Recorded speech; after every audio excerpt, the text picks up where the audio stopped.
AI images can be eye-catching, cost-effective, and they can give your station a fresh feel and modern look. But they also come with their set of considerations, from ethical usage to, what's this? Copyright issues. That's right. But don't worry, today we'll give you some best practices to ensure that you're safe and to give you the most from your AI images.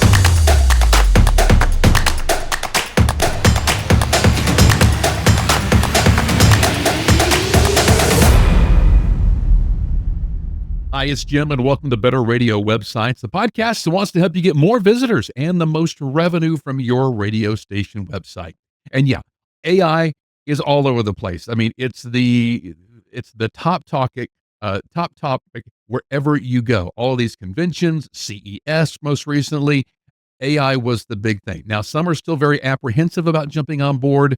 Some should be, while others are fully embracing it. They're reading all the fine print and they're making use of it, and it's making their life a whole lot better. I see AI as just the next age of computers. You know, when we all started in this business, we all had those folks that didn't want to move away to editing audio on a computer. They loved the razor blade and the tape, and then we had those who didn't want to go to an automation system. They were fine and happy with changing out CDs and carts. And so we have a lot of folks who maybe they didn't want to get on board with having a website. Now it's a must have. And so AI is the next evolution of making us better at what we do. Think of this, back in the 1980s when everybody was apprehensive about just even owning a computer. Well, this is that next step. Now, one of the best and easiest ways that AI can be used on your station website is by generating images. You no longer have to worry about the image copyright police tracking you down for some image that the team member grabbed from a Google search, and really you can't beat the price. And the images they're getting better and better every single day. But there are still some catches. And today we're going to discuss some best ways to incorporate AI images into your station website while avoiding any of these mistakes. So before we jump into that, AI generated images are images that are created by artificial intelligence by tools like, DALL-E, Midjourney, Leonardo, Flux, Stable Diffusion, Adobe Firefly. Oh gosh, there's hundreds more. This is just the top of the list. But all of these models are trained on vast amounts of images, photos, vectors, drawings, everything like that. And they use all of that data to generate new creations based on the prompts that you give them. So a radio station website needs images to stand out in a crowded market. If you have a homepage just filled with text, you're not going to get much engagement at all. Numerous studies have shown that images get far more clicks than just text alone. So compelling images grab attention and they help your station succeed online. So images are a vital part of what we do on our station websites. But some of these images can be very, very expensive. If you sign up for a stock image service, those are hundreds and hundreds of dollars, sometimes per photo. But AI images let you get creative without signing up for one of these expensive stock image services or hiring a photographer or full-time designer for every little image that you need. But with any technology, there's going to be some best practices that you should follow in order to use these images ethically and effectively. And here's some of the best practices that I have for you. Number one is check licensing and usage rights. First and foremost, always review the terms of service of the platform that you're grabbing these images from. If someone on your team has already started using AI images on your website, be sure that either they have read the fine print or you go back in behind them and read the fine print, because some of these sites have different rules for the images that they allow you to use. Some of them will allow for full commercial usage without giving them any links or attribution whatsoever. Others may require that you label the images for that they came from their service, or that you only use them in a non-commercial setting, like your personal blog or your Twitter feed, anything that you're not actively making money with. but we're making money with our station website. I mean, we are a business. This step is crucial because AI systems sometimes they incorporate copyrighted image elements from the data that they have been trained on. And so this is why that is very, very important. If your prompt references famous brands or pop culture characters, artists that you play, that sort of thing, you could accidentally infringe on someone's intellectual property. When in doubt, consult the tool's usage guidelines and your own legal counsel to make sure that you're safe. It's a good idea. Just make it a policy right now. Never, ever, ever use a famous person's likeness in an AI generated image. Doesn't matter if it's for your station, anything, your station's Twitter, your station's Facebook, your website, especially anything, because you are a business. You are not a person, doing things out on the internet. You're a company who's in the business of making money. So it's a good idea to never ever use any famous person's likeness whatsoever. Number two is to watch out for AI quirks and imperfections. If you've ever generated any kind of AI images, you already know that the what you get back can be some right odd at times. There's arms coming out of heads and 12 fingers and extra limbs and text that looks like gibberish or it's misspelled, perspective or lighting that doesn't look quite right. As a matter of fact, I went to a station's website earlier this week and noticed that, hey, they're using AI images. Great. But now I look at some of the text and it looks Russian actually. And so they're not going in and they're not editing the images whatsoever. They're pulling it directly from the service and they're putting it on their website. They're not doing anything with it. The solution to all of this is to double check the image for imperfections before posting them anywhere. Don't just say, okay, well, they're going to know it's an AI image and they're going to expect things to be off and stuff like that. It doesn't make your brand or your station look good whenever you post something like that. So, if possible, edit and refine these images with traditional graphic design tools like Photoshop, something like that, and to polish the final look. We've been using AI images on skyrocketradio.com for the past year and a half for our podcast our imagery. I edit every single image. I've never pulled an image directly from Midjourney or Dolly or one of these image services and just posted it like it came. I'm always editing something. Like there's two wires coming from their headphones. When most headphones now, if they have a wire, only have one wire. Okay. So little bitty things like that, or a microphone that has five wires coming out the back. No microphone has that, right? So you have to be looking for those small little things and go ahead and edit it before you post it. Keep your station's brand identity in mind. If you're using anything that any images that actually talk about your company brand, then be sure that you keep the color schemes in mind, the logos and fonts, and any design elements that ties to the look and feel of your radio station, your format, your feel, that sort of thing. So be mindful of all of those as well. And then number three, be transparent. Disclose that you're actually using AI in your imagery. Don't just suspect that folks are going to know that this is an AI image. Transparency matters in building trust with your audience.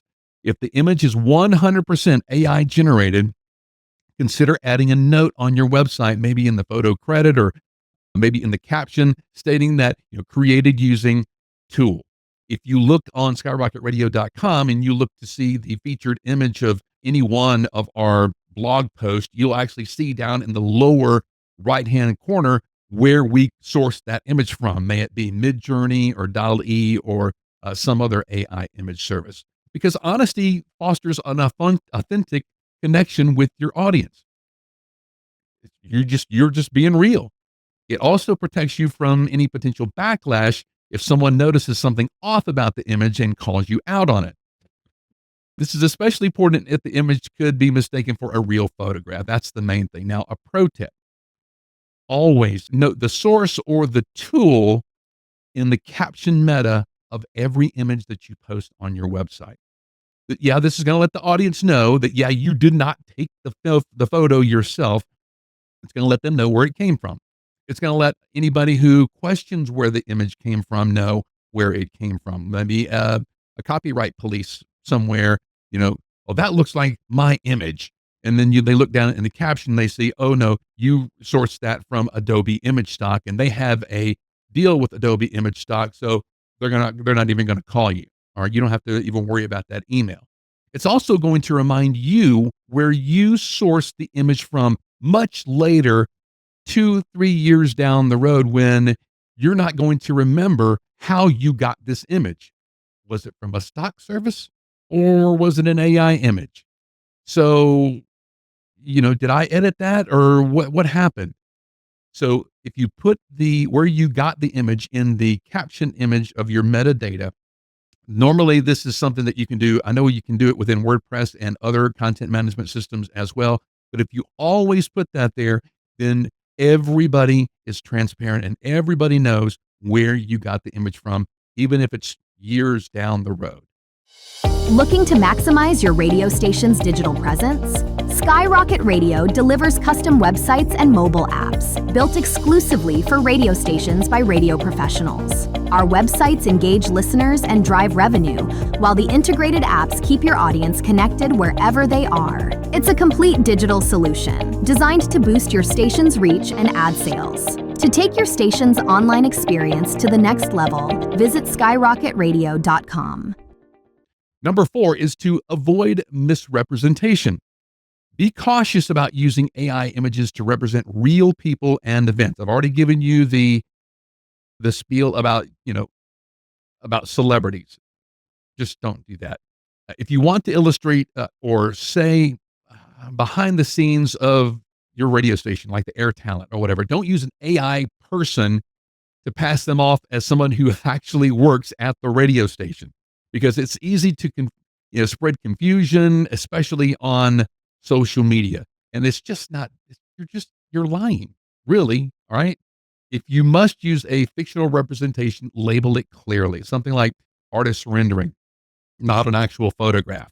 Your visitors will appreciate the clarity and the honesty that you bring. All right. Number 5 is to pay attention to bias and inclusivity. AI models can unintentionally reflect biases that are based in their training data. This means that they might generate stereotypical or exclusionary images based on race, gender, or other factors. So if you type in woman on the beach, you're always going to get the same type of woman on the beach every single time. Skin tones, location, that sort of thing. So experiment with your prompts to see if the results are inclusive and reflective of your station's diverse audience.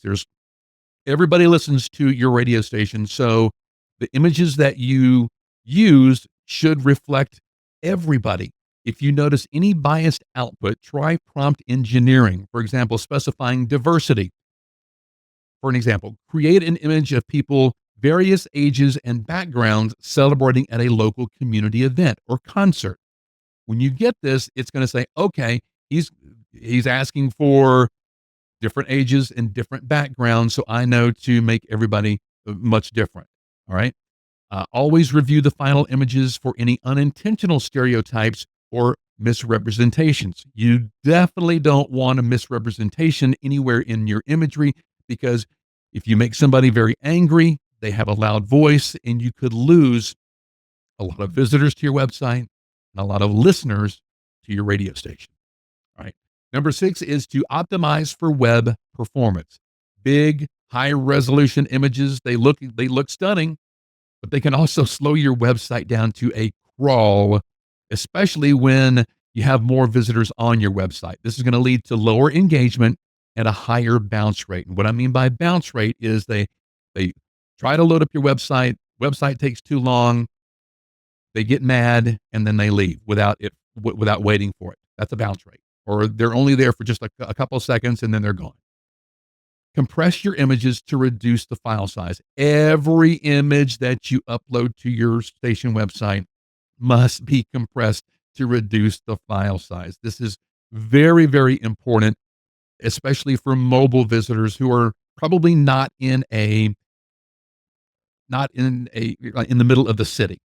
So they're out in rural, and Their signal is not that great. I mean, we're at the radio station, and we probably have a fiber line coming to the station, so the website always loads fast for us, so we don't even think about it. But when you compress the images, you're going to really help those people, especially on mobile, have your website load fast and good. There are plenty of online tools that can help you for this if you don't have a tool like Photoshop to downsize these images. Then you want to choose the right image format. Yes, this makes a difference. You can use JPEGs for complex scenes or WebP format for images with transparency. Now, WebP is relatively new. Google introduced this a few years ago. We want you to be mindful that PNG images are typically 3 to 5 times larger in file size than a JPEG. So if you save your image as a PNG file and then you look at and you save it as a JPEG, you'll notice there is a big difference in the file size, not the dimensions, the file size itself. JPEGs are typically bigger in file size than WebP images. So where a PNG file might be 230K, the JPEG might be 78K. A WebP version of that might be 15K.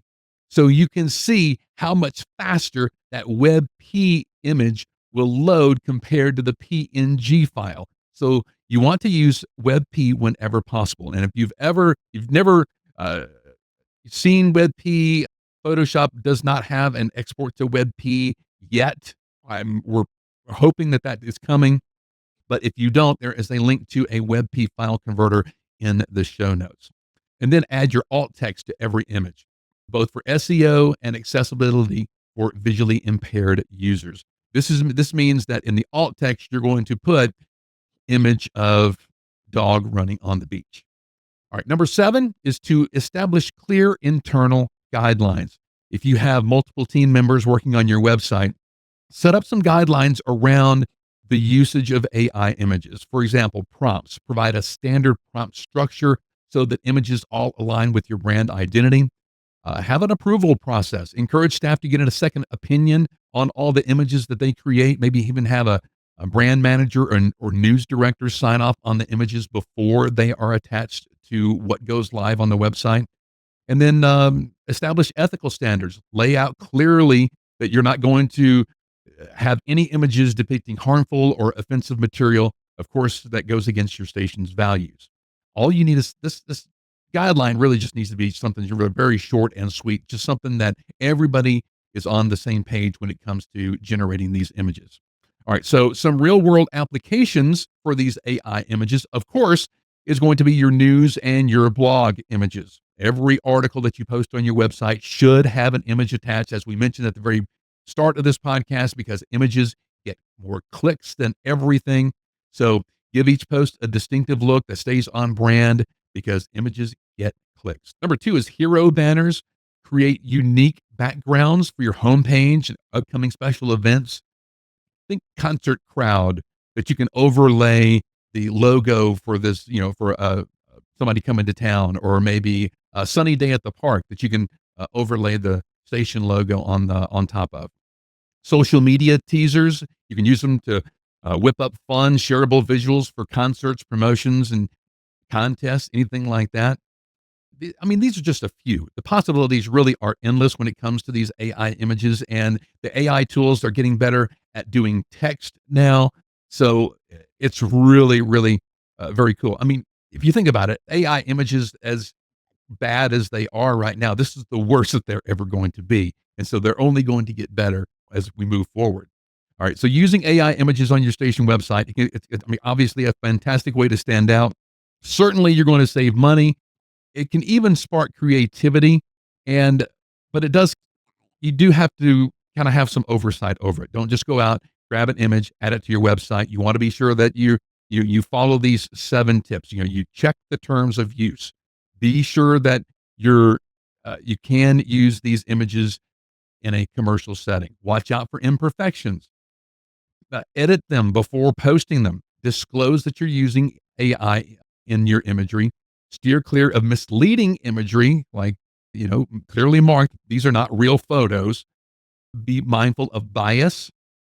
Optimize the images for fast loading, accessible web pages, and then create internal policies so your team is all aligned. Now, if you keep these best practices in mind, you're going to be well on your way to incorporating AI art that enhances your brand, resonates with your audience, rather than causing confusion and controversy. You definitely don't want to do that. So, as a final note, I, I'm just so very, very excited because I don't know if you've how long you've been following this podcast, but several months ago we introduced our AI content helper to our radio station affiliates, and this week we are announcing a huge update to that. Everything that I mentioned today about the AI imagery is in this tool, and it's inside the website that you're editing.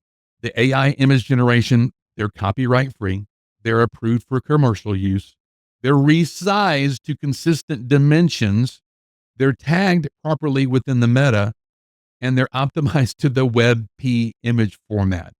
Basically, you type in a prompt, outspits images, and then you assign them to your post, and it's just really a couple clicks, all within your WordPress website dashboard. There's no copy, pasting, there's no resizing, there's no optimizing. You don't have to upload it to another website to optimize it to WebP and then download it and then upload it and then resize it. This tool does everything. And it also helps you write AI generated news, blog articles. It can even post articles automatically on a schedule. It's truly game changing. We're so very excited about it, but you must be a radio station website affiliate to take advantage of it. If you'd like more details about our AI content helper pro, or our amazing websites and how they can elevate your radio station this year, then reach out to me at skyrocketradio.com. I'd love to tell you all about it. I hope this information has helped you implement AI images at your radio station, give you some best practices, and keeps you safe in this year. If this has been helpful to you, please leave a comment and share this episode with your team and radio colleagues. And if you're on YouTube, be sure that you like and subscribe. We so much appreciate that. Have an awesome week online making your radio station website better. We'll see you next time.